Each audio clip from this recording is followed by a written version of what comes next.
Here we are, highly commended in class number 2, tag 653, the red steer here in front of you. A good even steer. He just didn't have the overall yield and meat in the top line of the steers above him. Just doesn't quite have that whole overall muscle capacity as some of the steers, but he's a very well even steered. He's got good cover, and he's a steer that's going to hang up well and do a good job. That's why he's highly commended. Another highly commended steer here in tag 591, a speckled steer. Again, very much same mould as the steer above him. Probably just slacks a bit down through that hind leg, as you can see when you look at him there.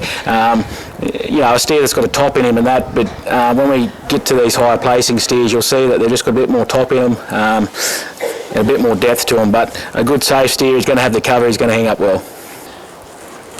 In 5th place here is the grey steer, tag 611. Very interesting steer. The steer probably doesn't have the overall yield of the steers above him.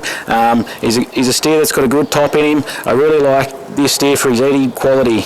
When you look at him there, he's a good natural, even balanced steer. You know, he's got top through him when he comes around. You have a look at him there behind. Not the heaviest muscled steer, but a very safe steer, and a steer that's why he's there in 5th. In 4th place is another speckled steer, tag 599. You see, as we start to get higher up the placings here, we see to get a bit more yield through the top and the hind quarter there. He's going to have enough fat on him, a steer with good length to him. And as you'll see here shortly, when we start to step it up a bit, some of these other steers have got a bit more through the hind quarter and that, and a bit more through the top. But that's a good honest steer that's got the cover and will hang up well. In 3rd place is the limousine steer, 623. Took a bit of a risk here. He's the highest yielding steer out of the whole group. We're probably just going to get there with the fat cover, but I really like the top. You have a look at the eye muscle, that whole top line through, good length. Steer there, he's just going to have enough cover. I'd like to see a bit more depth down through the hind quarter, but a steer with a tremendous top and a high yielding steer that's going to score well.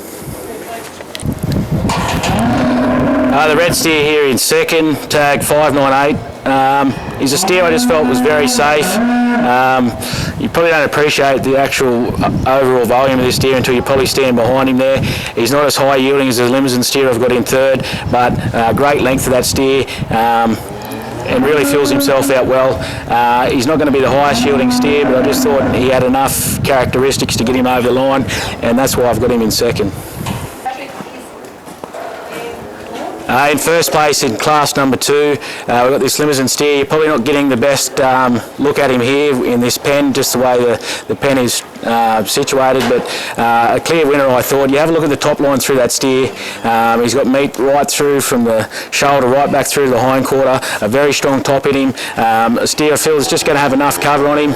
If you have a look at his brisket, he's full through the brisket, he's full through the loin, and he's got cover around the tail setting there, which suggests I really like the way he fills his leg out. He's got meat all the way down through the hind quarter, and in my opinion he was a clear winner in this class 2.